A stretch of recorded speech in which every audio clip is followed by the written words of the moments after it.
Ferdinand R. Marcos Jr.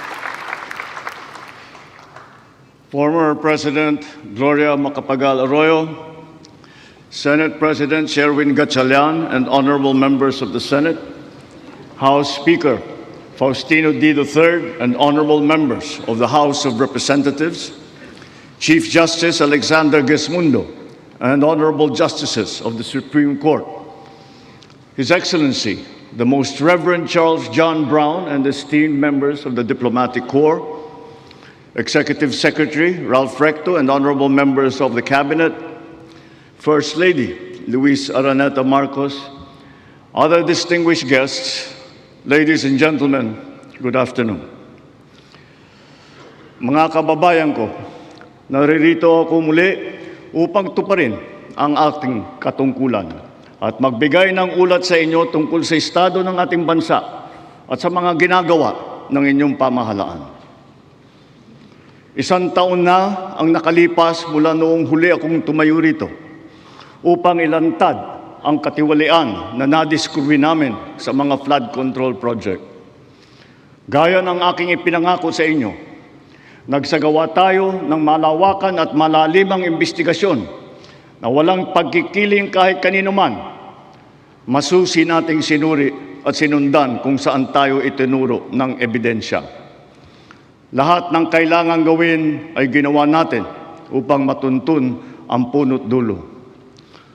Mayroon ng mga unang nakasuhan at nakulong, mga kontratista, matataas na opisyal, pati na mga mambabatas. At dumating na tayo sa punto na ayon sa Ombudsman ay malapit na ang paghain ng patong-patong na kaso labang sa dating Speaker. Masakit man sa akin ito, ngunit kailangan nating gawin ang tama. Hindi ako pangulo ng aking pamilya. Hindi ako pangulo ng aking kaibigan.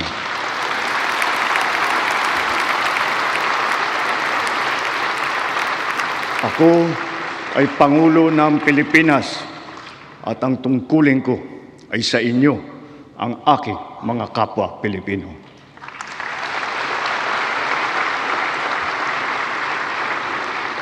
Kaakibat ng mga naisampang mga kaso, tiniyak ng inyong pamahalaan na mababawi mula sa mga nagsabwatan ang nakuha nilang pera ng taong bayan.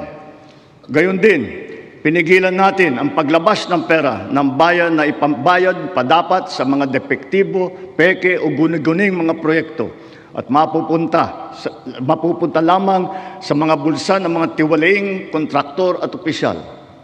Halos 25 bilyong piso ang halaga ng nabawi, frozen at napreserbang mga pera at ari-arian ng mga akusado. Ang mahigit 800 milyong piso dito ay agad nating nabalik sa Treasury.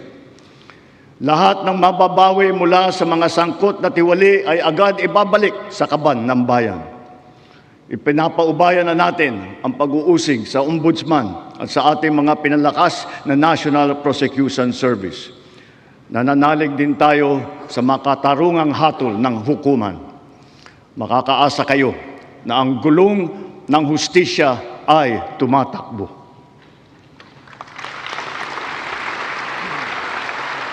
Sa kabila ng mga kaganapang ito, kailangan natin umusad tungo sa pagbabago. Nakatulong ang lahat ng mga ulat at hinaing ninyo sa isumbong na Pangulo. Ang inyong pagbabantay at pakikialam sa pamahalaan ay ang susi sa paglaban sa katiwalian. Ang reforma sa DPWH ay nagsimula na. Nagpasok tayo ng mga bagong graduate kasama ang mga tuwid at maasahang mga job order at contract of service. Bukod sa mga flood control project, lahat ng mga proyekto ay sinuri at tiniyak na talagang kinakailangan at maayos mula sa plano, presyo hanggang pagpapatupad. Para walang overpricing, sinigurado natin na ang mga materyales ay ayon sa presyo sa merkado. Bantay sarado ang bawat proyekto at ang nakalaang pondo sa Transparency Portal, Integrity Chain at katuwang na ang mga civil society organization. Mula nung tumama sa ating bansa ang epekto ng giyera sa gitnang silangan, nagdeklara tayo agad ng State of National Energy Emergency. Iisa ang ating misyon, uplift, ang iahon ng ating nahihirapang mga mamamayan. Ang lahat ng mga ahensya ay inatasang magtipid at pagtuunan mabuti ang mga programa na mas mahalaga sa pagtugon sa mga epekto ng krisis. Ibinuhos natin ang pondo kung saan karapat-dapat at mas kinakailangan sa mga pangunahing serbisyong ramdam at tiyak na makakatulong sa ating mamamayan. Ang pera ng taong bayan na muntik mapunta sa bulsa ng mga tiwaling opisyal ay naisalba natin. At sa halip na nagamit natin ay nagamit natin sa mabuti at para sa tunay na kapakanan ng mamamayan. Ibinaba natin ang karagdagang halos 58 bilyong pisong pondo sa mga lokal na pamahalaan para mas mabilis at mas malawak ang paglingap sa taong bayan. Mataas ang tiwala at kumpiyansa natin sa mga lokal na pamahalaan. Ito ay paghahanda na rin para sa mas marami at mas malawak na serbisyo para sa kanilang mga nasasakupan. Nagsimula tayo doon sa mga direktang naapektuhan ng kaguluhan. Ang pagsaklolo sa ating mga kababayang OFW na naipit sa digmaan. Mahalagang misyon ito ng pamahalaan. Gayong lagpas 2.2 milyong Pilipino ay naghahanap buhay sa Middle East.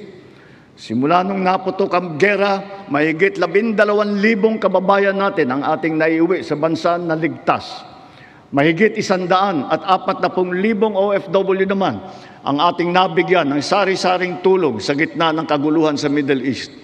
Tulad ng pagkain, tulong pinansyal, pagpapagamot at masisilungan. Pag-uwi sa Pilipinas, sila ay ating tinulungan upang makapagsimula muli sa pagpahanap buhay sa pamamagitan ng Action Fund at OWA Kabuhayan Program. Ang iba naman ay nilapit natin sa peso o kaya'y sinama natin sa bayanihan para sa balikbayang manggagawa job fair. Samantalang ang iba ay tinulungan natin makapaghanap buhay muli sa ibang bansa. Bukod sa kanila, ang mga magbabalik natin mga gurong OFW ay papasok na sa mga public school natin kung saan sila ay higit na kinakailangan. Dahil dito sa Pilipinas, sila ang ma'am at saka ang sir. Patuloy ang ating ugnayan sa iba't ibang bansa at ang suporta natin sa mga OFW para sa kanilang kaligtasan. Lalo na at may mga kababayan tayong nasawi o hanggang ngayon ay nawawala sa Middle East. Pangalawa, bunga ng ating magandang ugnayan sa iba't ibang bansa. Natiyak nating sapat ang supply ng langis para sa ating pangangailangan. Sa kabila ng pagsara ng Strait of Hormuz ay nagawa natin makabili at makapag-angkat mula sa ibang pagkukunang bansa tulad ng Japan, South Korea, Oman, India, maging sa Russia, pati na sa China. Dahil sa mga ito, natiyak natin na sapat ang supply ng bansa na tatagal hanggang halos 2 buwan. Nakipag-usap din tayo sa Iran para sa kaligtasan ng ating libo-libong mga kababayang tripulante na nasa Strait of Hormuz. Sa kooperasyon ng ating mga kumpanya ng langis, hindi naging biglaan ang pagtaas ng presyo ng petrolyo, kundi paunti-unti sa loob ng 1 linggo. Ito ay para naman maging magaan sa ating nahihirapang mga consumer. Nagtakda rin tayo ng sunod-sunod at malalaking mga price rollback na kailangan tuparin ng mga kumpanya ng langis. Sa tulong ng batas na naipasa ng Kongreso, agad din natin nasuspindi ng 3 buwan ang pagpataw ng excise tax sa LPG at saka sa kerosene. Bukod dito, agad din natin nilimitahan ang pagtaas ng presyo na inaangkat nating bigas. Inaresto at kinasuhan din natin ang mga nahuling nagsasamantala sa kabila ng pagdurusa ng taong bayan habang may state of energy emergency. Lahat ng posibleng gawin para mababa ang presyo at mapabagal ang pagtaas nito, ginawa natin. Marami ang naapektuhan o kaya nawalan ng trabaho sa panahong ito. Kaya tuloy-tuloy ang pagsasagawa natin ng mga job fair sa buong bansa.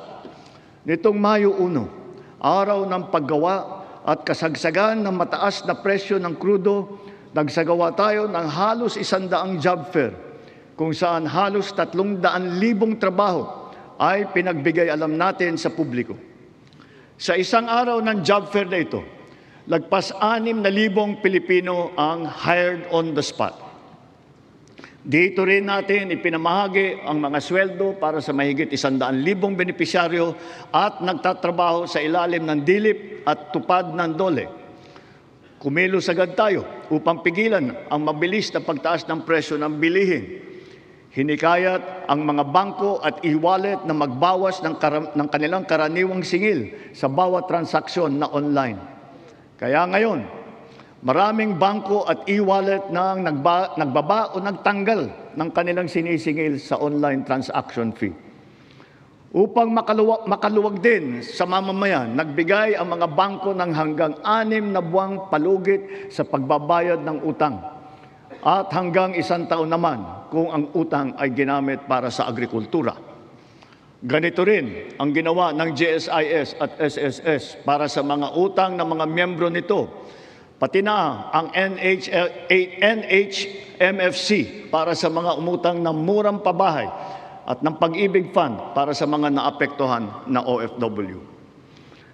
Kahit papano ay nakaluwag ito sa mga consumer, lalo na sa mga naghuhulog para sa kanilang bahay at sa mga nagpupundar para sa kanilang negosyo.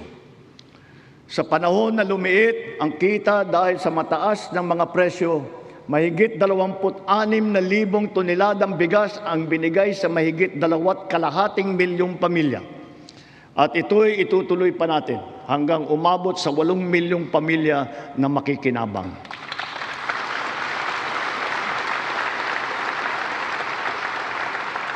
Patuloy pa rin ang programang Benteng Bigas Meron Na. Ito'y nakakapagbigay ginhawa sa mahigit 12 milyong Pilipino sa buong bansa. Ang mahigit 800 nating kadiwa ay nasa buong Pilipinas ay sabay pa rin nakakatulong sa mga namimili at sa mga magsasakat mangingisda na direktang nakakapagtinda ng kanilang mga produkto.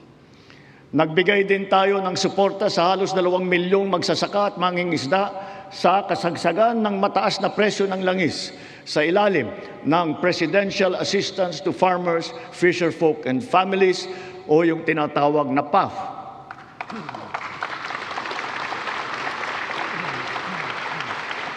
Dahil sa mas malakas, malawak at mura nating internet, naging mainam na alternatibo ang online classes at saka ang ating work from home. Mataas ang presyo ng ating kuryente, lalo na ngayong Hunyo, dala pa rin ng mataas na presyo ng krudo at paglakas ng dolyar. Gayunpaman, tiniyak natin na nabigyan ang mamamayan ng kaunting proteksyon sa kanilang electric bill. Ipinag-utos natin ang agarang pag-refund ng mga kumpanya ng kuryente na may sobrang nasingil sa mga customer nito. Ipinag-utos din natin na payagan ang ilang piling consumer na makapagbayad ng kanilang bill ng hulugan sa buwan ng Mayo, Hunyo at Hulyo. Kaugnay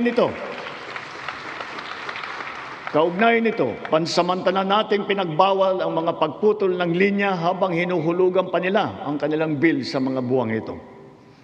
Para sa ating mga micro-entrepreneur, ipinatupad natin sa BIR sa ngayong taon ang one-time tax abatement. Layunin nito na makapagbigay ng kaunting ginhawa sa mga nalugi o kaya lumiit ang kita dala ng hirap ng panahon. Ang sektor ng transportasyon ang pinakamatinding tinamaan ng epekto ng krisis. Super, operator, pasahero, manggagawa o negosyo man, lahat ay umaray sa matarik na pagtaas ng presyo ng produktong petrolyo. Ngunit hindi natin kayang hayaan tumigil o maantala ito dahil ito ang nagsisilbing piston ng ating ekonomiya. Ang mga tsuper ay natulungan ng cash relief mula sa ating programang AIX. Mayroon din 10 piso kada litro na diesel subsidy para sa mga pampasaherong jeepney at UV Express upang may dagdag na pangkarga. Bukod pa rito, mahigit 1,800,000 nagpapasada ang nahandugan din ng tulong ng AIX. Para naman sa mga pasahero, nagkaroon ng mga libreng sakay kung saan sinigundahan pa ng ilang mga ahensya ng pamahalaan gamit ang kanilang mga sasakyan. Humalili rin ang DA sa paghatid ng mga kargamento ng produktong agrikultural sa mga sentro ng kalakalan sa buong bansa. At para lalo pang makatulong ng sabay sa tsuper at pasahero, binuhay natin ang service contracting program para sa pampublikong bus at ang ating mga jeep. Sa ilalim ng sistemang ito, ang kwalipikadong operator o driver ay nakakakuha ng karagdagang kita sa bawat kilometrong tinakbo sa pagserbisyo ng mga pasahero. Sa panig naman ng pasahero, kung hindi man libre ang sakay, meron silang 20% na discount sa pamasahe. At ang diskwentong ito ay dagdag pa sa karaniwang 20% discount para sa mga estudyante, sa senior at saka sa may kapansanan. Ibig sabihin, para sa ating mga priority passengers, 40% ang kabuuang diskwento nila sa pamasahe. Nariyan din ang tupad, tuloy pasada, kung saan nagkaroon ng dagdag na kita ang mga tsuper na pampasada. Sa mga programang ito pa lang, milyong-milyong Pilipino, driver man o pasahero, ang nakaramdam ng kaunting ginhawa sa kanilang mga biyahe araw-araw mula nang ito'y nailunsad. Dito sa Metro Manila, ang lahat ng mga sumasakay ng LRT2 at MRT3 ay patuloy na nagiginhawaan ng 50% diskwento sa pamasahe. Bukod pa ito sa mga espesyal na diskwento na ating ibinibigay tuwing linggo at mahahalagang kapistahan. Sa ating mga paliparan at pantalan, pansamantala nating binaba ang sari-saring mga bayarin sa paggamit ng mga pasilidad, gaya ng terminal fee, landing and take-off fee, harbor fee, anchorage at berthing fee, pati mga storage fee. Halimbawa, sa Cebu Port, naging libre ang terminal fee. Sa mga paliparan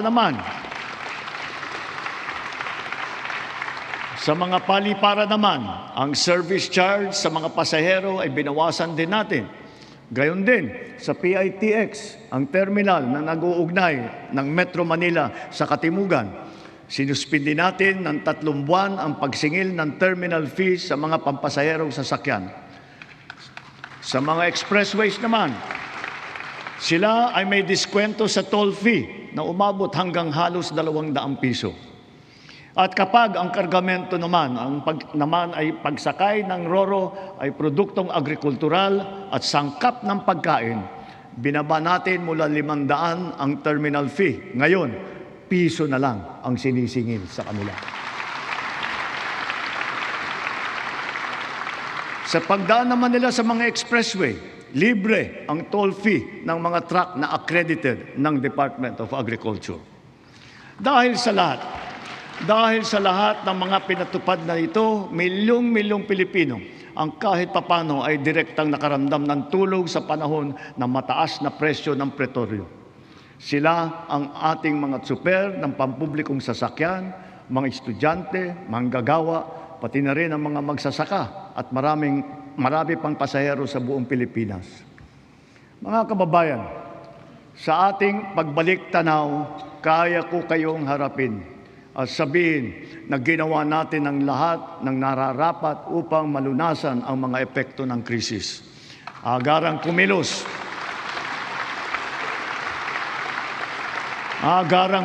ang buong pamahalaan upang tumulong sa mamamayan. Sa katunayan, tayo pa ay hinahangaan ngayon dahil sa bilis, liksi at pagiging aktibo ng ating pagtugon. Libuang buwan mula sumiklab ang digmaan, ramdam pa rin natin ang bigat ng mga epekto nito sa ating bansa. Hanggang kailangan, asahan ninyo na hindi titigil ang pagsuporta ng pamahalaan. Naglaan tayo ng mahigit 60 bilyong piso para dito hanggang sa katapusan ng taon.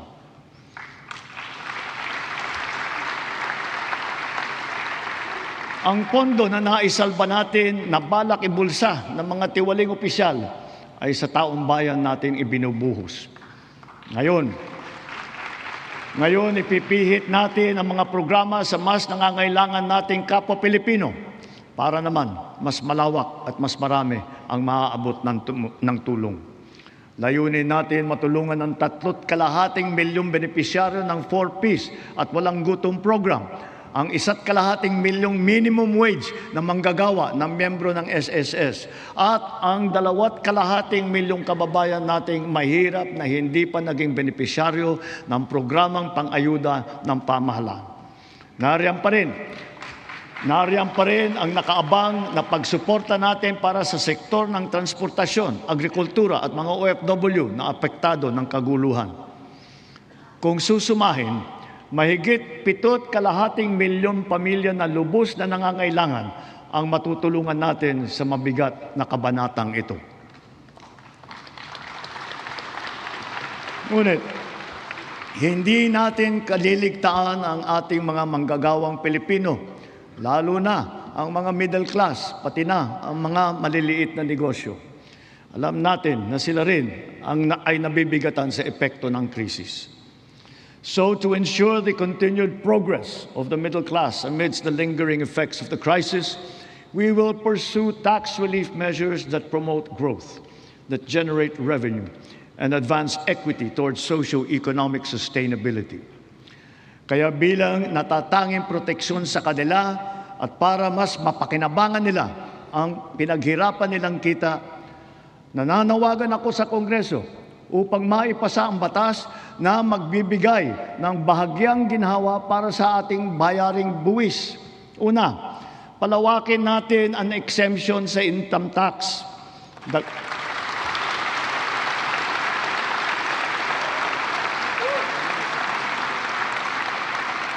Dagdagan natin ang mga manggagawang malilibre sa buwis sa kanilang kita. Isasama na natin ang mga kumikita ng hindi lalagpas sa 350,000 pesos kada taon.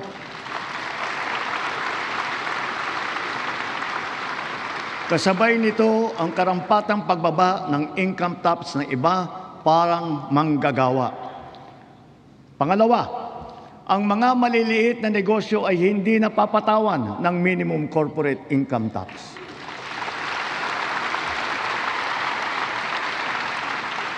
Pangatlo, para mapanatag ang loob ng taong bayan ang pagbigay ng amnesty para sa mga hindi nabayarang buwis tulad ng income tax, estate at donors tax at value-added tax.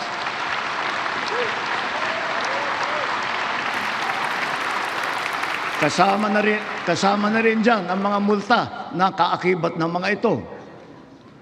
Malinaw ang mga leksyon sa atin ng mga nagdaang buwan.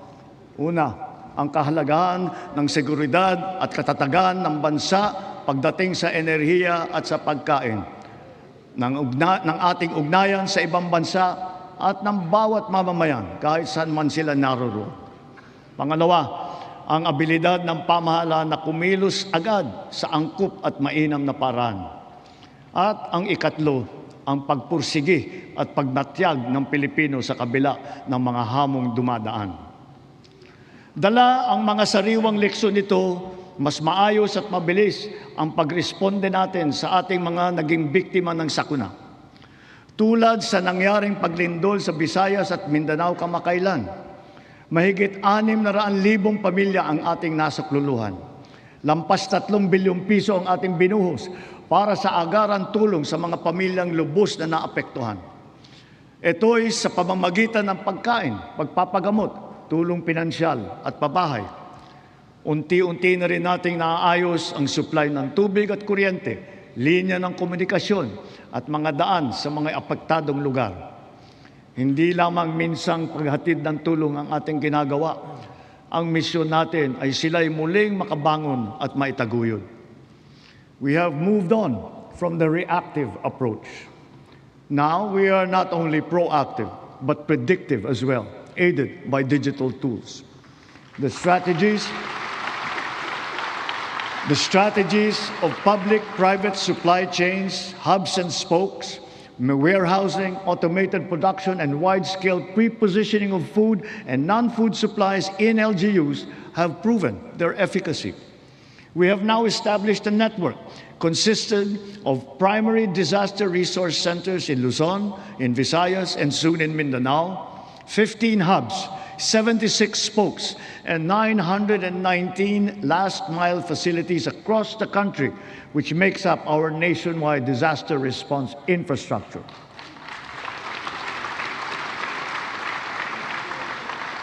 Because of this robust system, delivery of emergency nourishment and relief to target areas is now made possible under 24 hours. Sa panahon ng krisis o kalamidad, handa na ang pamahalaan sa pagpapadala ng mga mobile energy system upang makapaghatid ng emergency power sa mga lugar na nawalan ng kuryente.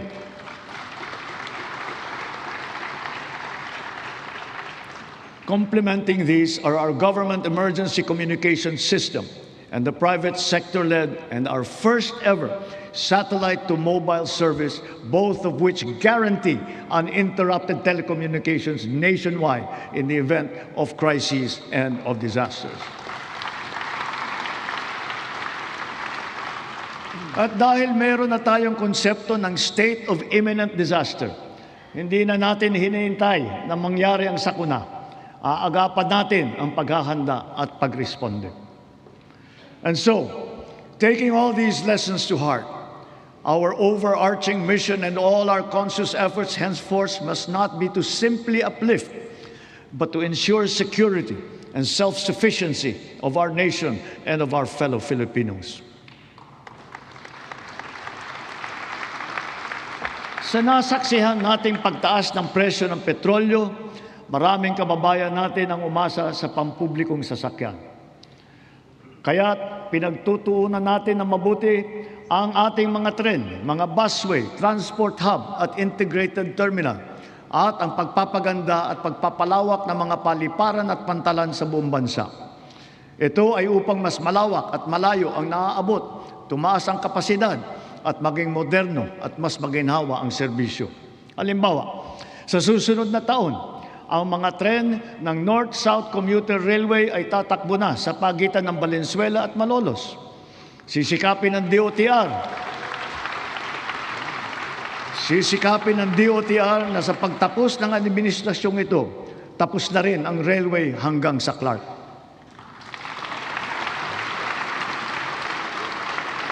Sa susunod na taon, bubuksan na rin ang 12 stasyon ng MRT-7. Matapos ang halos 3 dekada, may bago ng linya ang MRT na tutulak pa hanggang Sacred Heart sa Quezon City mula sa North Avenue. At balang araw, aabot pa ito hanggang San Jose del Monte, Bulacan.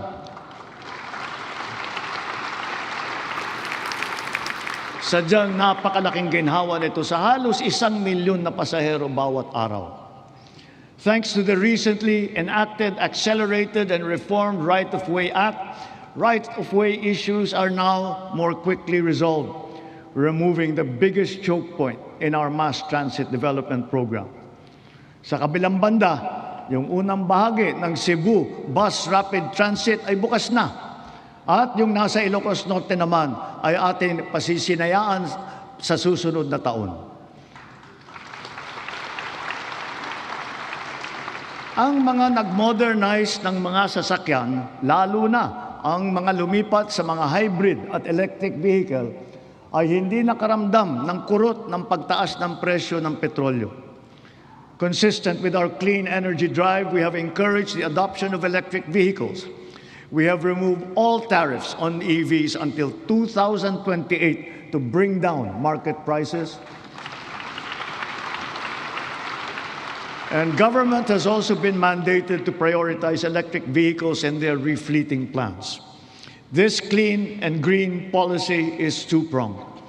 It shall also spur growth of our domestic local industries across the EV value chain, specifically those involved in the vehicle assembly and manufacturing of batteries and related spare parts. Mitiin natin na sa pagdating ng 2040, kalahati ng mga sasakyan natin ay EV na. Ang ilang makabagong love bus at ang articulated bus na gagamitin sa Davao City, mga EV na. Ang MB Dalaray naman na pinasayaan natin kamakailan lamang ay isa ring EV na nabuo sa pagtutulungan ng UP at saka ng DOST. Sa darating na panahon, ang ganitong electric ferry boat ang gagamitin sa Pasig River Ferry Service mula Pinagbuhatan sa Pasig hanggang Escolta sa Maynila. Kaya hinihiling ko ang suporta ng buong industriya upang mapaandar na natin sa lalong madaling panahon ang ating minimiting modernisasyon ng mga pampublikong sasakyan. Titiyakin natin na magiging makatao, magaan at makatarungan ang pagpapatupad nito. Tulad ng aking nabanggit, dapat mataas ang kalidad, matibay at maghahatid ng pangmatagalang ginhawa sa taong bayan ang lahat ng pampublikong infrastruktura.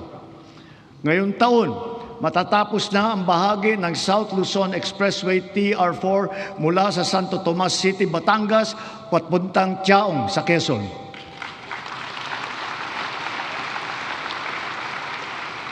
Halos 17,000 motorista araw-araw ang makikinabang dito.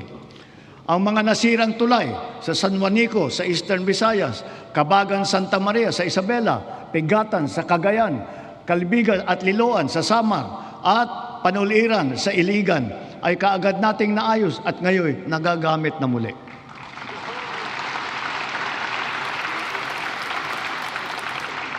Bukod sa 137 evacuation center na naitayo sa buong bansa, magsisimula na ngayon taon ang pagpapatayo ng Ligtas Pinoy Centers. Una doon sa mga lugar na madalas tamaan ng hagupit na panahon, tulad ng Bicol, Eastern Samar, Bukidnon, Davao de Oro. Ang mga gusali na ito ay dinisenyo upang kayanin ang mga malubhang kalamidad tulad ng super typhoon na 340 kilometers per hour, ang lakas ng hangin at ang magnitude na 8.4 na lindol. Ganon din dapat ang taas ng kalidad at tibay ng lahat ng pribadong infrastruktura. Ang lahat ng gusali sa ating bansa ay dapat handa at kayang manatiling matatag at nakatindig laban sa anumang banta ng sakuna at kalamidad. Kaya akmal lamang ng bigyang halaga at pagtuunan ang pag-amyenda ng National Building Code upang maging alinsunod ito sa mga modernong pamantayan. Katambal ng paglaban sa katiwalian, kaugnay ng mga ghost at substandard na flood control project, naglunsad din tayo ng Oplan kontrabaha sa buong bansa. Dito sa Metro Manila, masigasig ang ginagawang paglilinis ng mga estero at imburnal sa pangunguna ng MMDA. Nakakatulong ang mga Cash for Work program sa malawakang paglilinis na mahigit 200 estero at waterway mula sa Luzon hanggang Mindanao, sa Ilocos Sur, sa Cagayan, sa Camarines Sur, Negros Occidental, Cebu, Capiz, Iloilo, Lanao del Norte, Maguindanao del Sur, Misamis Oriental at Bukidnon. Sa kabila ng mga ginagawa nating ito, kailangan pa rin nating iwasto ang ating pamamaraan sa pagtapon ng basura. One systemic intervention is to update our 25-year-old Ecological Solid Waste Management Act, aligning it with modern waste management practices such as waste-to-energy and waste treatment technology.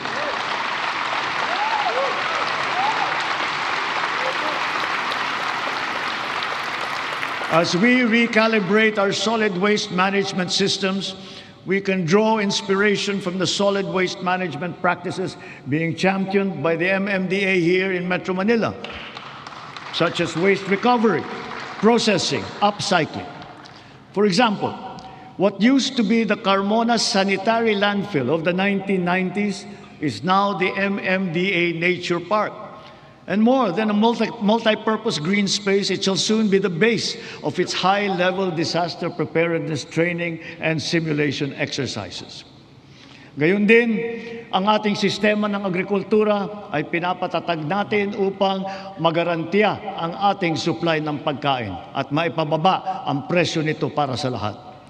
Ang sari-saring mga programa tulad ng puhunan, farm input, kagamitan, kaalaman, pati na insurance ay tumutulong sa mga magsasaka at mangingisda.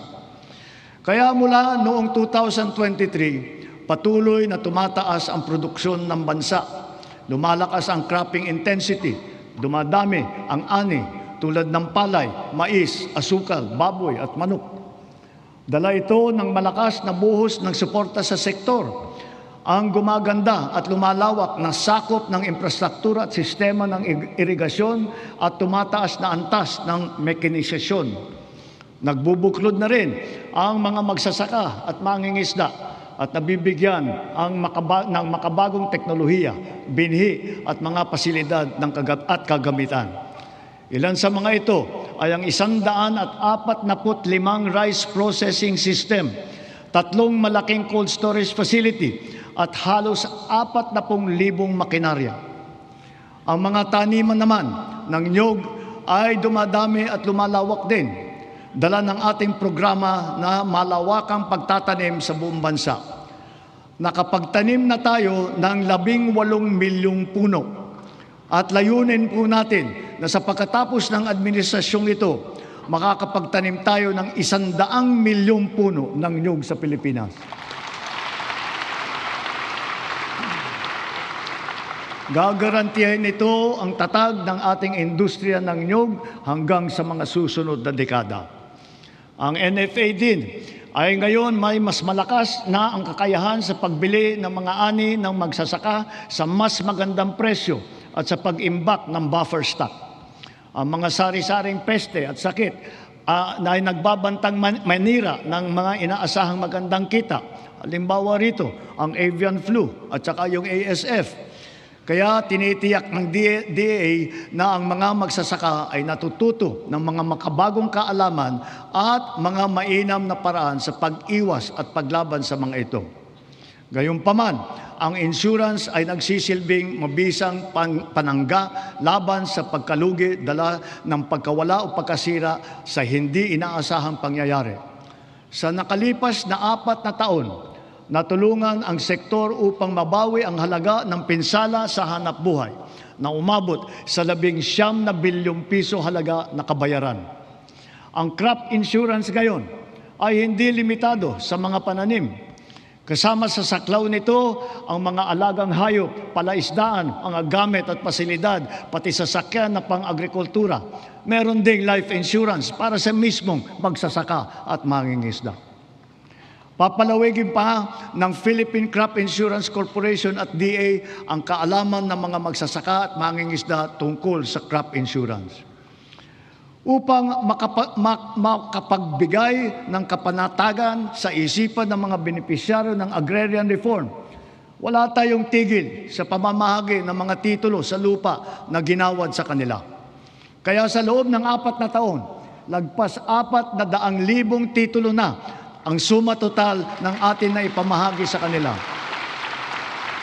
na may kabuong lawak na mahigit 500,000 hektarya. Tatapusin na natin ang pamamahagi ng mga titulo sa susunod na taon. Marami sa benepisyaryo ang naghintay ng 30 hanggang 60 taon. Ang iba mapalad na nasaksihan ang paglabas ng kanilang titulo. Sa tagal naman ng panahon, yung iba apo na ang tumanggap. Gayon din, kahalaga sa kanila ang seguridad na hatid ng kalayaan mula sa pagkalubog sa utang. Kaya asahan ninyo, kukumplituhin na natin ngayong taon ang ginagawa natin pagpapawalang bisa ng mga utang ng ating mga benepisyaryo.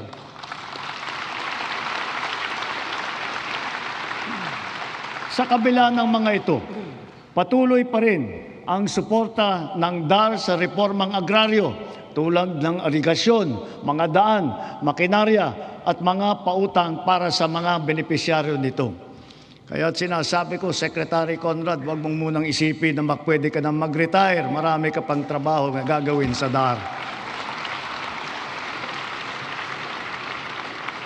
Ang mga nagdaang buwan ay nagpaalala sa atin na kailangan natin paramihin ang pinagkukunan natin ng kuryente. Ito ay isang tanda ng pagiging matatag na bansa.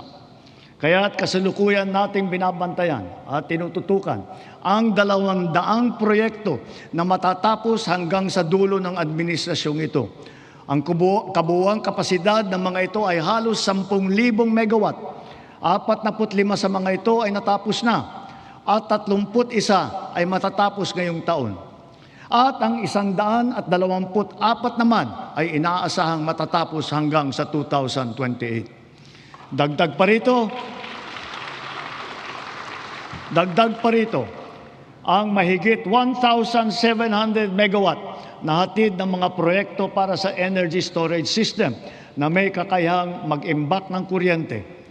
Karagdagang seguridad ito sa 2028 para sa halos 30 milyong kabahayan at mga industriya sa bansa. Ang mga proyektong ito ay napabilis ng dahil sa mga bagong patakaran at proseso na nagpapadali ng pagnegosyo dito sa ating bansa para sa mga Pilipino at dayuhang negosyante. Ngunit siyempre, mas pinapaghalagahan natin ang mga teknolohiya na hindi umaasa sa inaangkat na krudo na pinapaandar ng mga likas na yaman ng ating bansa tulad ng renewable at indigenous. Bukod sa ilang mga plantang pinapatakbo ng krudo, nakapagdagdag tayo ng mahigit 60 plantang pinapatakbo naman ng geothermal, solar, hydro at wind at saka ng biomass. Because of the extension as well of the Malampaya service contract until 2039, drilling operations once again resume for the first time in 8 years. What we have uncovered is truly a national treasure. An untapped reserve of 222 billion cubic feet of natural gas, which bodes well for the continuous production of our premier gas field until 2034. To put it in context, 222 billion cubic feet of natural gas is sufficient to power 1.6 million households for the next 8 years until 2034. Inspired by this development, we have already awarded a total of 14 petroleum service contracts in Luzon, Visayas, and Mindanao. By far, this is the highest number of such contracts ever to be awarded during a single term of any president in our history.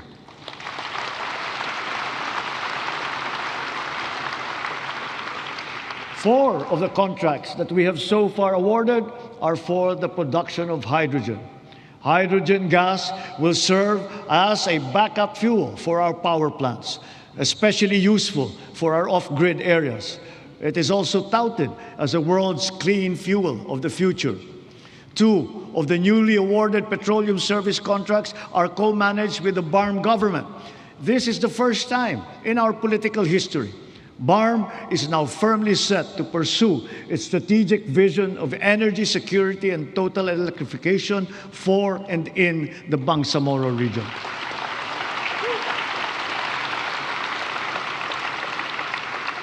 Sa kabila ng mga nailatag para sa ating seguridad sa enerhiya, panatag ang aking loob na kaya nating umangat pa. We have begun to embark on the establishment of hydrogen power plants. Multiple projects are now in their pre-developmental stage in Marinduque, in Masbate, Zamboanga, Sibugay, Basilan, and other potential areas. Pushing the envelope further, perhaps it is time for us to revisit nuclear energy production.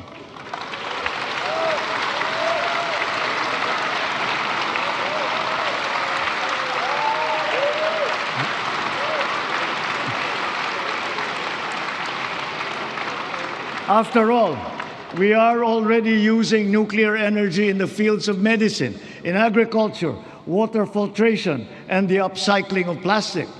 We are confident in its capacity to reinforce our energy security and to bring down the cost of electricity in our country. Titiyakin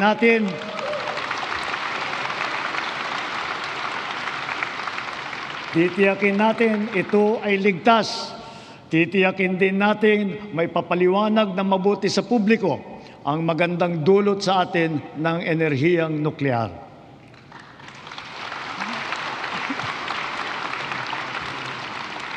Mga kababayan, sa lahat ng mga ginagawa natin sa sektor ng enerhiya, maninaw din sa pamahalaan ang hinaing ng taong bayan na pababain ang presyo ng kuryente sa bansa.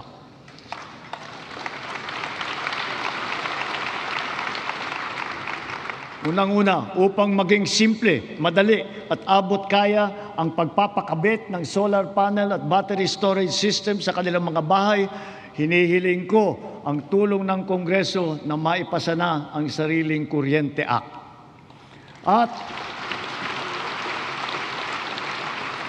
At kung pagbawas ng presyo ang usapan, sa aking palagay, panahon na para tanggalin na natin ang systems laws na pinapasa sa consumer.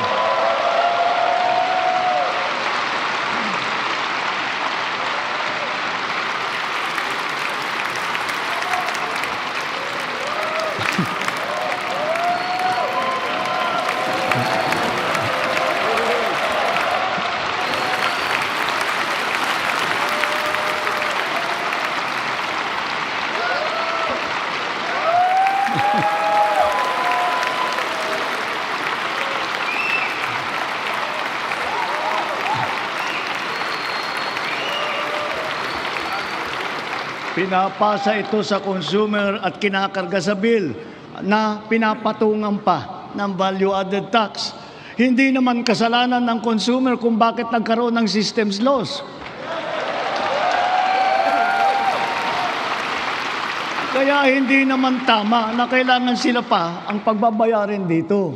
Therefore, we, the people, we demand for the immediate amendment of the EPIRA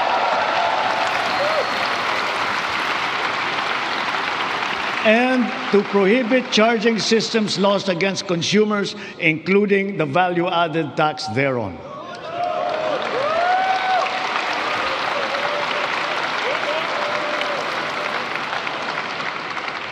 Noon nagsimula ang administrasyon, nilatag na natin agad ang pambansang polisiya sa social protection floor na magtitiyak na may pangsalo at paglingap sa ating mamamayan, lalo na sa oras ng pangangailangan. Kaya't nariyan ang DILIP at tupad ng DOLE at AIX at Risk Resiliency Program ng DSWD para magsilbing pantawid sa anumang krisis na pinagdadaanan sa pamamagitan ng pansamantalang hanap buhay o di kaya'y tulong pinansyal. Ngunit, mas mainam pa rin ang pangmatagalang seguridad ng makukuha mula sa matatag na trabaho. Maraming trabaho ang hatid ng ating lokal na industriya na patuloy natin pinalalakas. Kasabay ng seguridad na dala ng matatag na trabaho ang SSS, GSIS at Pag-ibig Fund, nagsisilbing proteksyon para sa mga manggagawang Pilipino. Katuwang ang mga ahensyang ito, nakakaipon ang manggagawang Pinoy para sa kanyang pagtanda at sa pagretiro. Nakakatulong din ito sa panahon ng kagipitan, kalamidad o krisis sa buhay. Bukod pa riyan, daan ito upang makapagpundar para sa sariling buhay tulad ng mga abot-kayang pabahay sa ilalim ng ating 4PH program. Nariyan ang DSUD at mga ahensyang kasapi sa sistema ng pabahay upang matupad ang pinapangarap ng natahanan ng Pilipino. Katuwang ang pribadong sektor at lokal na pamahalaan. Puspusan natin pinupuno ang kakulangan sa pabahay sa buong bansa.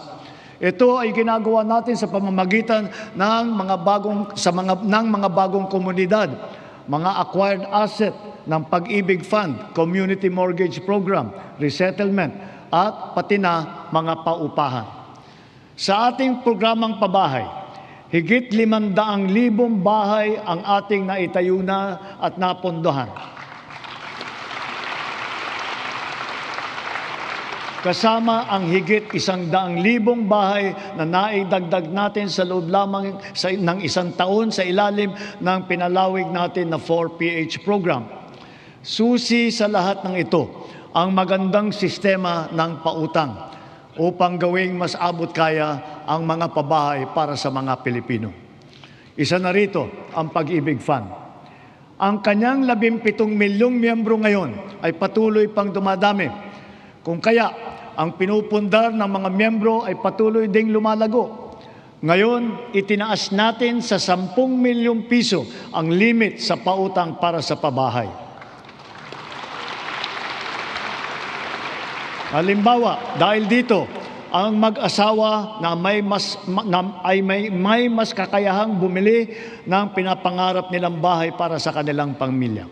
Ngayon, halos 7 milyong OFW na ang nagkaroon ng insurance. Dahil dito, panatag tayo na ang mga OFW natin ay naaalagaan at natutulungan ng mabuti. Patuloy din na dumadami ang mga kasunduan natin sa ibang bansa para sa karagdagan oportunidad para sa hanap buhay. Napataas din natin ang minimum wage ng OFW natin na namamasukan bilang kasambahay. Para naman sa ating mga pensyonadong uniform personnel na nagsakripisyo para sa seguridad ng ating republika, itinaas natin simula ngayong taon ang nakukuha nilang pensyon at subsistence allowance.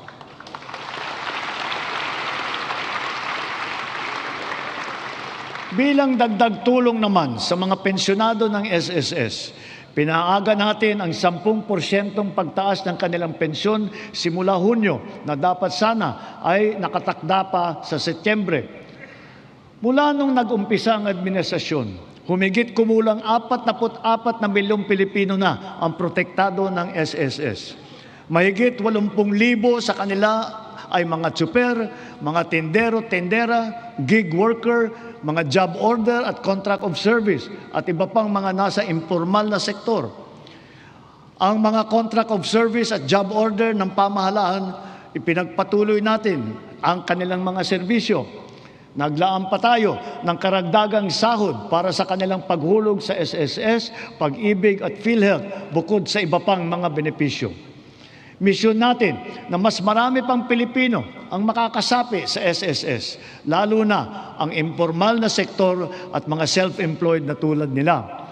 Kaya nananawagan ako sa buong sambayanan, huwag natin ipagwalang bahala ang seguridad na handog ng SSS, pati na ang Pag-ibig Fund. Tiyakin po natin na ang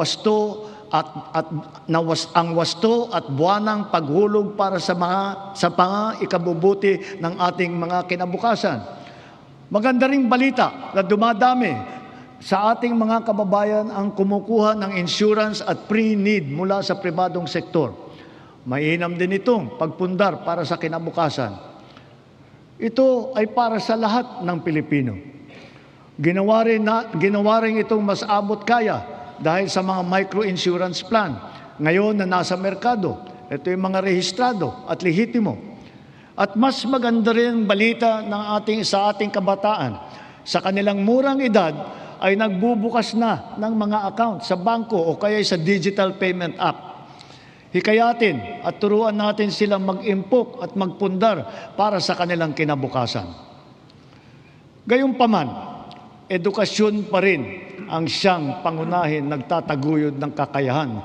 Kung kaya ito ang nangunguna sa listahan ng administrasyong ito.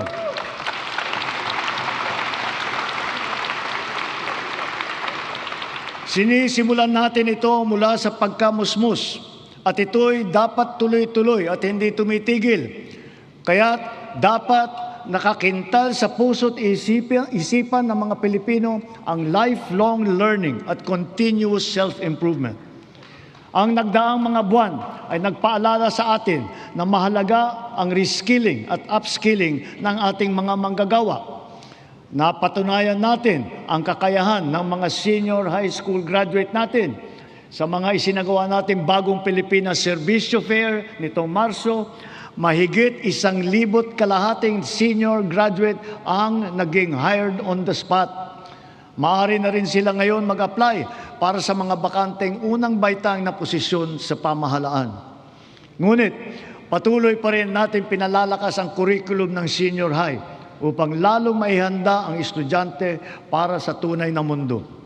Pinaigting ang work immersion para maranasan nila ng personal ang paghahanap buhay sa kanilang gustong larangan.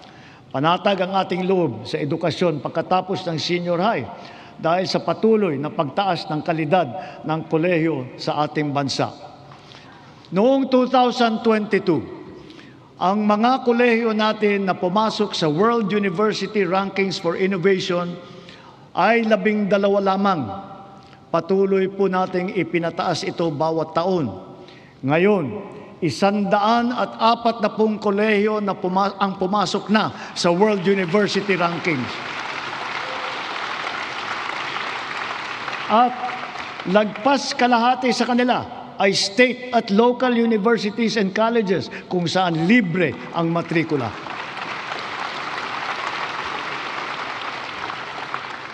Para mahikayat ang kabataan na magtapos ng kolehiyo, ang tanggapan ng Pangulo ay naglaan ng 100,000 piso para sa 5 estudyante sa bawat barangay sa buong bansa. Sila ngayon ang ating presidential scholar. Mabisang pambato rin sa buhay ang mga programa natin sa TechVoc o TVET.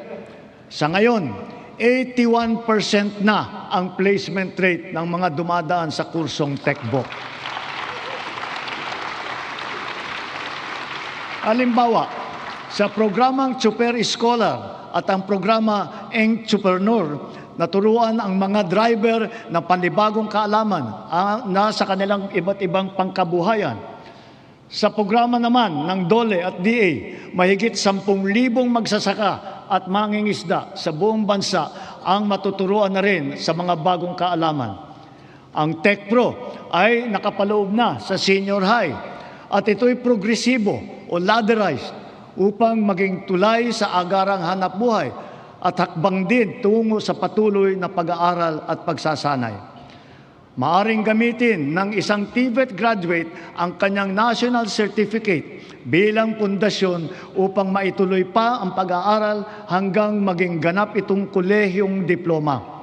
Halimbawa, ang electrical installation and maintenance sa senior high, maaring magtuloy sa electrical engineering balang araw. Ang caregiving, pwedeng ituloy sa nursing. Sa kabilang banda, kahit graduate ng kolehiyo ay maaaring kumuha ng NC upang tumahak ng ibang larangan o kaya'y magnegosyo. Inahahayag ng DOLE at TESDA sa publiko ang kompletong impormasyon ukol sa mga kurso at programa ng TVET, lokasyon ng mga training center at provider, paano mag-apply, petsa, iba pang mahahalagang detalye. Malaking tulong ngayon ang TESDA Passport na bunga ng digitalization ng inyong mga serbisyo. In line with our digital transformation drive, our DICT continues to train our tech-savvy citizenry in high-impact tech skills to help them stay competitive in this ever-evolving field. AI is here to stay. And so, we adopt it to harness its potential to enhance critical sectors, from our educational system to our industries.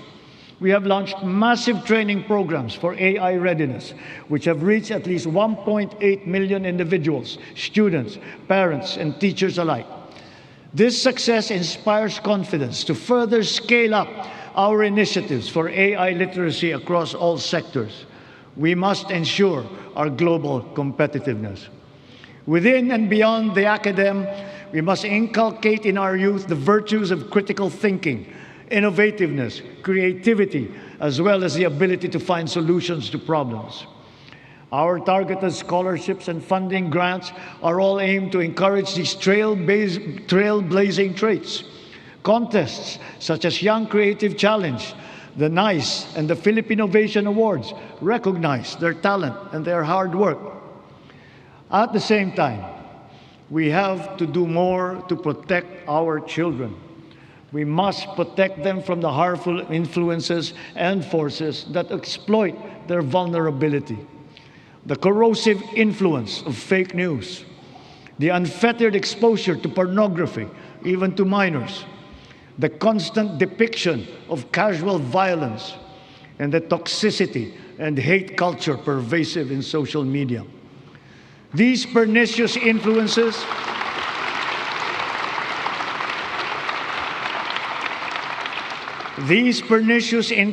lead to issues of their mental health, rise in teenage pregnancies and HIV/AIDS cases, and other extremely harmful consequences. We must all assume a community responsibility for our young people's protection.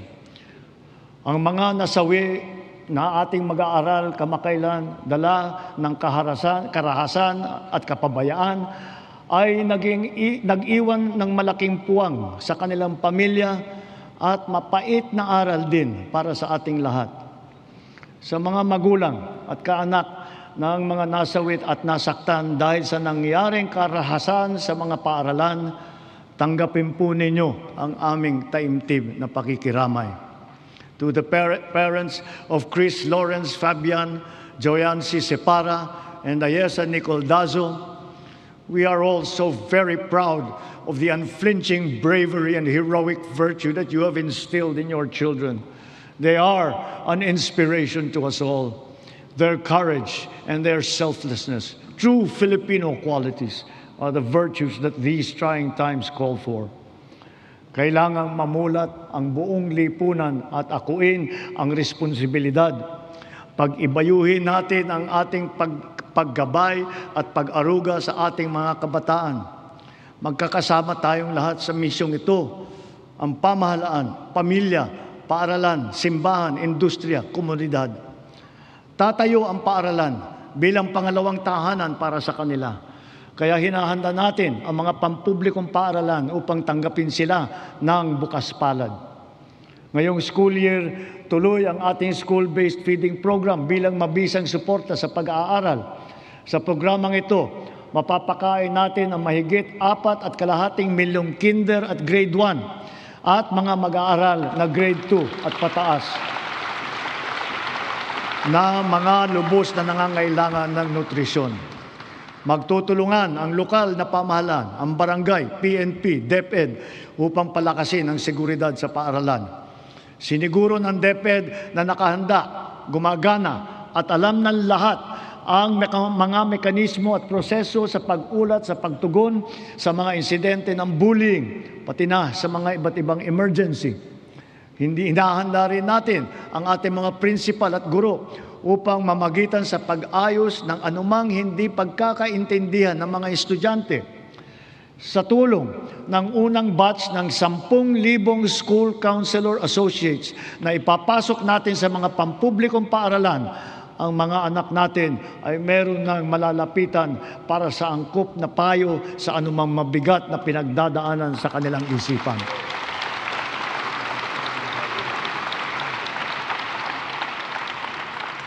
Hindi mawawaglit sa ating isipan ang karangalan at kadakilaan ng ating mga guro. Pinangako ko noong nakalipas na SONA na walang magre-retirong guro na Teacher 1. Ngayon, mahigit 80,000 guro at school head sa pampublikong paaralan ang na-promote gawa ng ating expanded career progression.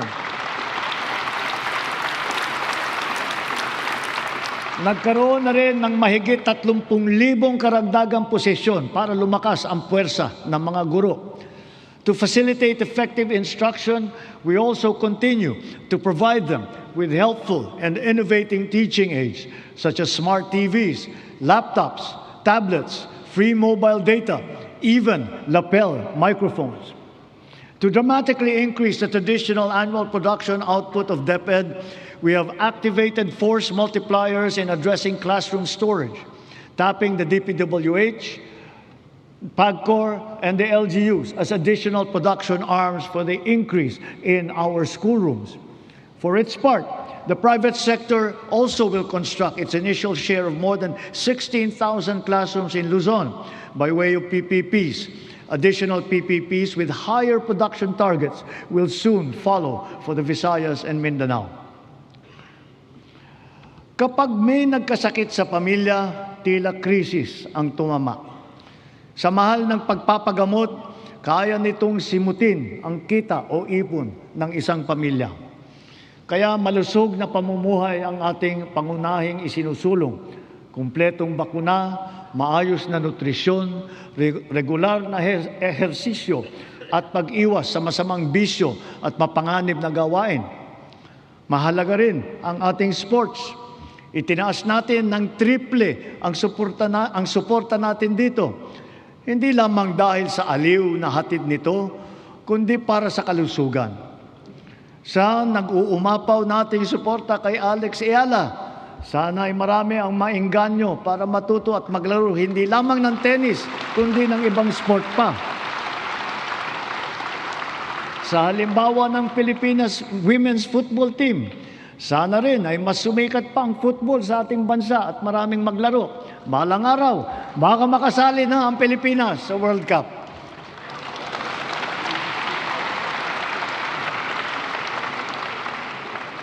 Ang ating sistema ng universal healthcare ay ang pangunahing seguridad sa kalusugan ng bawat Pilipino, katuwang ang DOH at saka ang PhilHealth.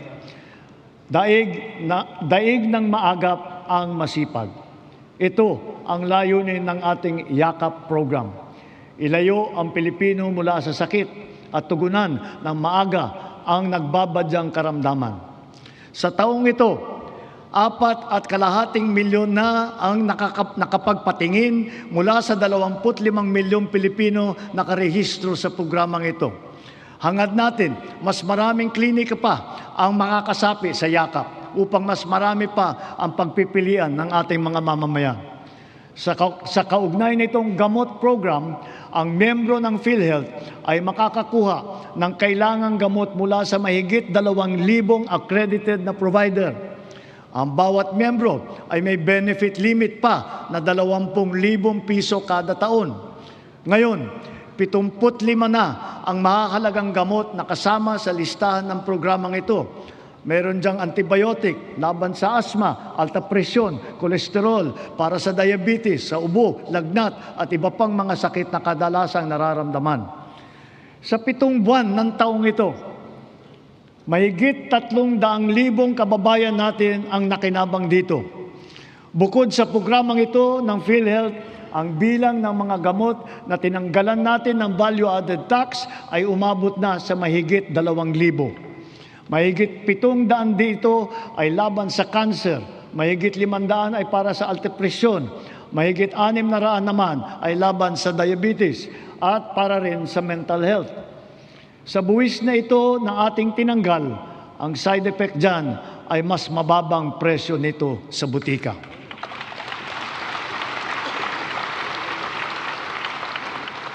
Ngunit, kung pag-iwas sa sakit ang ating tunay na pakay, kulang pa ito. Kailangan mas maaga ang pagbabantay. Kaya pinapalawak pa natin ang programang ito. Sa susunod na taon, unti-unti nating isasama ang iba't ibang uri ng blood test at gamot upang mas maagang matukoy at mabantayan ang posibleng sakit sa bato, atay, thyroid at hepatitis B. Nariyan pa rin ang malaking suporta ng PhilHealth kung kailangan talagang magtungo sa pagamutan. Patuloy na pinaparami ng PhilHealth ang sakop nitong mga sakit, kondisyon at serbisyo. At itinaas din nito ang limit upang matiyak na sumasabay ito sa pagtaas ng presyo. Pinahahalagahan ng PhilHealth ang mga laganap at malubhang mga karamdaman tulad ng cancer at sakit sa puso.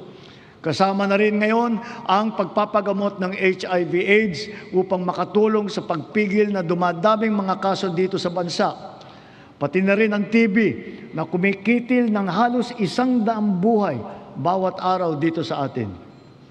Para mapaganda pa ang suporta natin sa mga batang may developmental disabilities, dodoblehin natin ang PhilHealth package para sa pagpapatingin sa therapy.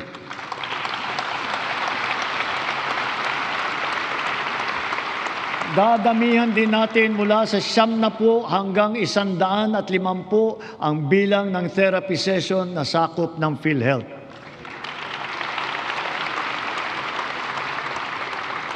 Nakaantabay din para sa kanila ang Project Aruga ng DSWD para sa karagdagang tulong pinansyal. Mula sa lagpas 5 milyong pamilyang Pilipino na gumagamit ng PhilHealth noong 2022, umabot na sa mahigit 7.5 milyong pamilya ang nakatamasa ng mga benepisyo ng PhilHealth nitong nakalipas na taon. Lahat ng ito ay gawa ng ating masigasig na paghikayat, maayos na proseso ng pagrehistro at mas pinabilis pang pagbayad sa mga ospital at healthcare providers. At mula nung inilunsad matapos ng huling SONA, halos 3 milyon ng kapwa natin ang walang binayaran kahit 5 sa kanilang pagpapagamot gawa ng ating zero balance billing sa mga ward ng ospital ng DOH.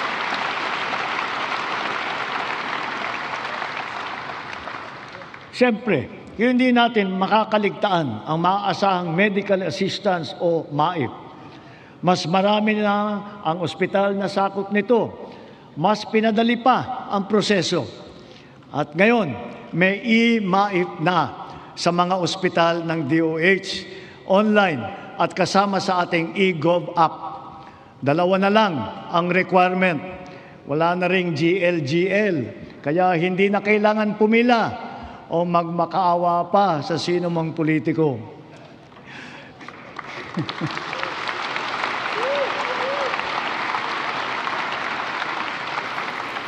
Sa mahigit 56 na milyong nakapag-download at gumagamit ng ating eGov app, ganong karaming Pilipino, kasama ang kanilang pamilya, ang madali nang maaabot ang napakahalagang medical assistance na ito mula sa national government. Kung kaya't sa puntong ito, mahigit 8 milyong pasyente na ang natutulungan ng maaasahang MAIP. Sa ating ginagawang mga pagbabago, mas marami pa ang matutulungan nito, anumang antas sa lipunan. Paraan natin ito upang mapakinabangan ng mamamayan ang buwis ng kanilang binabayaran. Malaking bahagi ng naisalba nating pondo mula sa korupsyon sa flood control project, binuhos po natin sa edukasyon, sa pagkain, sa DOH, PhilHealth at sa MAIP. Para talagang makatulong, makapagpagaling at makapagpalakas ng katawan ng Pilipino. Patuloy pa nating inaayos ang sistema ng mga ospital at mga pasilidad sa bansa, kasama ang mga bukas at mga specialty center. Mayroon din Valor Clinics na tanging para naman sa ating mga veterano at kanilang pamilya. At magsisimula na rin tayong iguhit ang plano para sa makapagtayo ng isang Virology and Vaccine Institute dito sa ating bansa.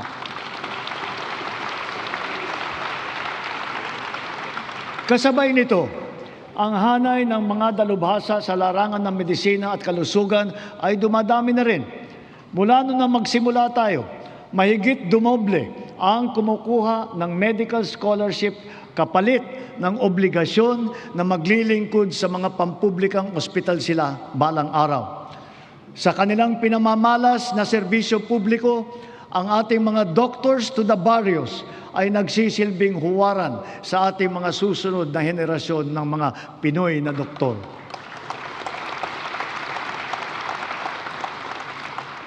As we have witnessed and proven during this difficult period, our strong foreign relations have earned us incalculable dividends.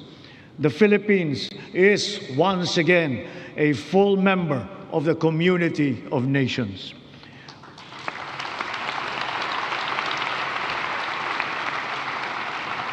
Our vigilant trade facilitation efforts have resulted in integrating our country into the international free trade network that is the widest and most active one that we have ever had in our history. It has yielded transformative economic agreements such as the Regional Comprehensive Economic Partnership. And now we are set to seal yet another promising comprehensive economic partnership agreement, this time with the United Arab Emirates. Because of these international engagements, the Philippines now has 23 free trade agreements in force or under active negotiations with other countries. Our exports have grown. They have continued to grow, reflecting high productivity and the increasing competitiveness of our products and services in the international trade market. It now behooves us to reinforce our strengths, enhance our comparative advantage, and diversify our portfolio. On this principle, we have maintained our competitiveness in supplying critical components to top technology companies in the world. We have also maintained export competitiveness for our indigenous farm products, such as ube, coconut, bananas, other tropical fruits. And we have now ventured into new, invaluable ones like enoque mushrooms. Foreign investments continue to pour in because of our beneficial policies, especially those promoting ease of doing business and accelerating digital transformation that curb red tape and corruption. Over the past 3 years, more than 6 trillion pesos in investments have been facilitated through our green lanes. These are estimated to create over 400,000 jobs for our Filipinos. Our productive eco-zones lay down the fertile groundwork that brings these investments into actual fruition, posting consistent growth rates over the past 3 years. Extending beyond Metro Manila, from Luzon to Mindanao, promising new areas have been recently proclaimed, such as in Dumaguete and Misamis Oriental. And soon, we will also present a strong case for Palawan and for the halal industry. We continue to strive for bigger and greater things, venturing into areas heretofore unimaginable.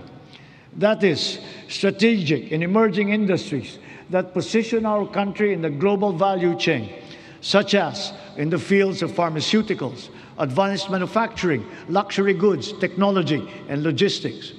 Additionally, a product of the 23-member-strong US-led Pac Silica initiative, the Pac Silica Industrial Hub will create an ecosystem that will have AI at its core.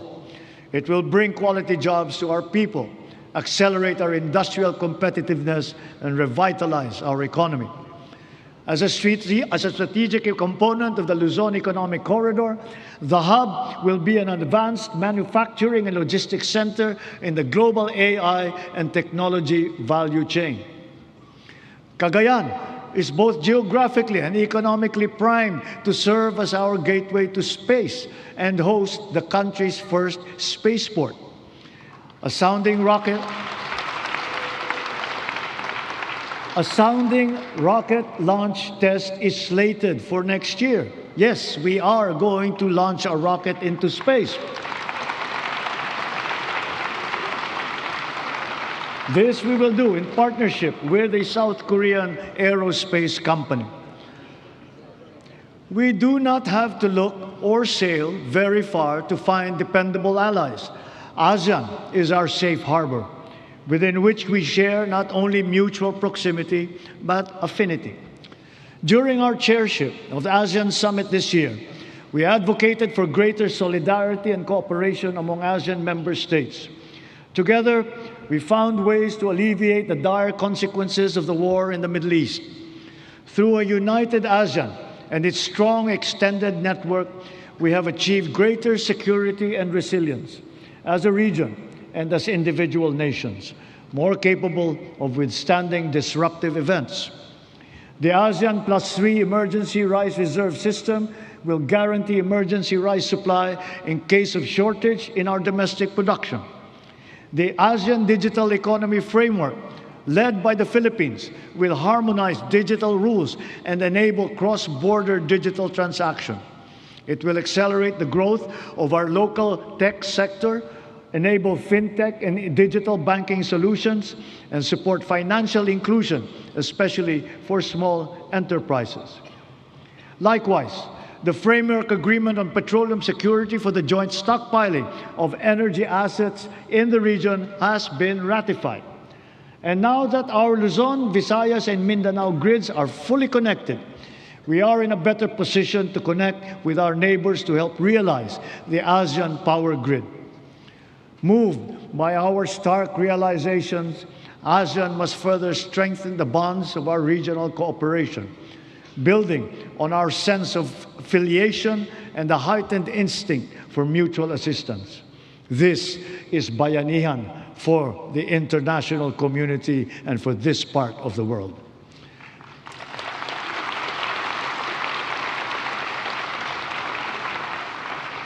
And more significantly, we in ASEAN, joined by the entirety of Filipinos who by nature are peace-loving, re-echo our unified appeal for an end to violent conflict. We appeal to all parties for a heightened sense of community, to a return to the table, armed only with a genuine desire for peace and for normalcy. True diplomacy builds, violent conflict only destroys. Peace and order are the foundations of security for our country, for our region, for the world. A long but worthwhile 15 years since its signing, we are now ready to formalize a historic completion of the government's peace pact with the CBA-CPLA.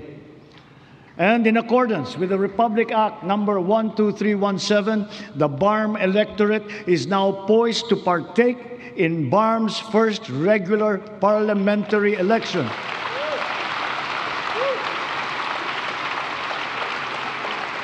This is a critical accomplishment under the Comprehensive Agreement on the Bangsamoro.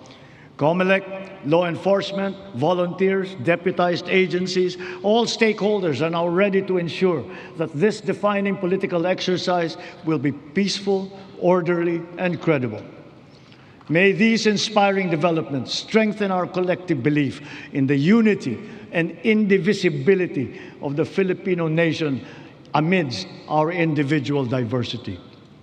Our unity and collective consciousness are challenged now greater than ever before. A common threat lies before us, directed against our dignity and self-respect. Of late, our very humanity has been called into question. Let me remind our friends and our detractors, Filipinos are a noble, kind, gracious, and great race. We are not greedy. We are not racists. We are not liars.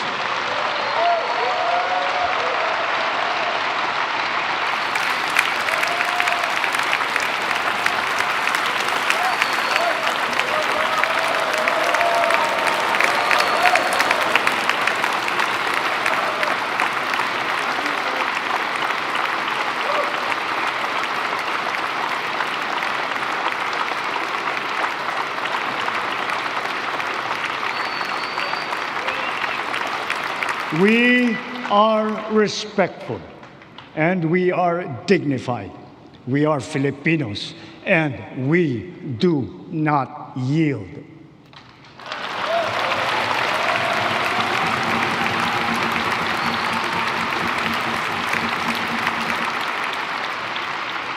Just recently, we celebrated the 10th anniversary of the final and binding 2016 Arbitral Award, which stands as a definite benchmark for the interpretation and application of the UNCLOS.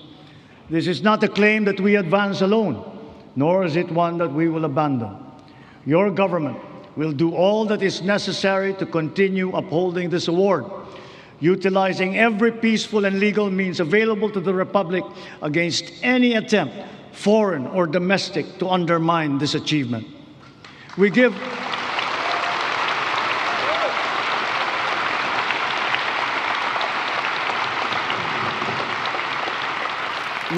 honor to our armed forces, the Coast Guard, even our fisherfolk, who all continue to patrol and ply our seas in the face of great risk. To them, we owe collective gratitude and appreciation, for it is they who give life to the letter and spirit of the Arbitral Award.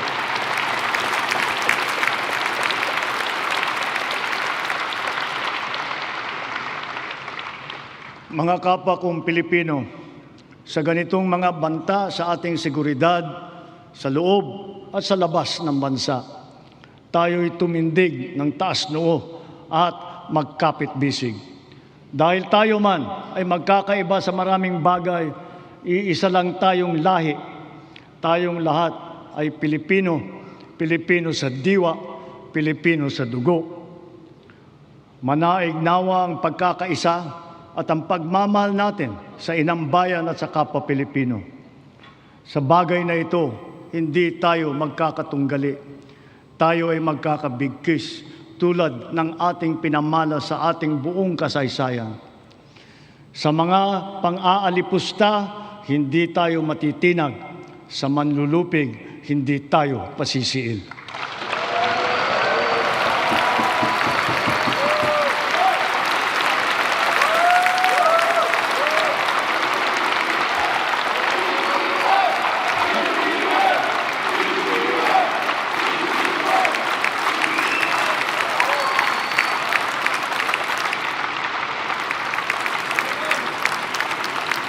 Sa nalalabing 2 taon ng administrasyon, tatapusin natin ang mga nasimulan at tutuparin ang ating pangako sa sambayanan. My beloved countrymen, let us continue the work that we have started to make the Philippines the country that Filipinos deserve. There is no nobler cause than this.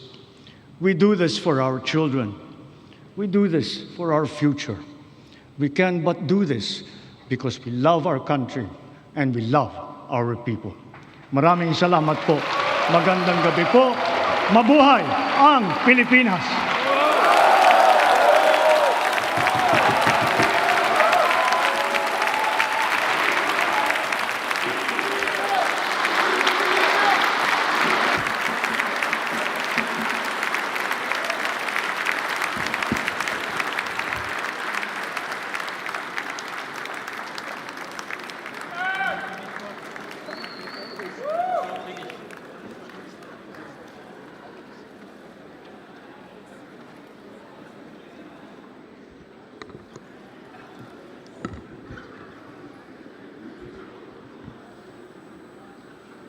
On the part of the Senate, the joint session is adjourned. On the part of the House of The Most Representatives, Reverend Charles John Brown and esteemed members of the Diplomatic Corps, Executive Secretary Ralph Recto, and honorable members of the Cabinet,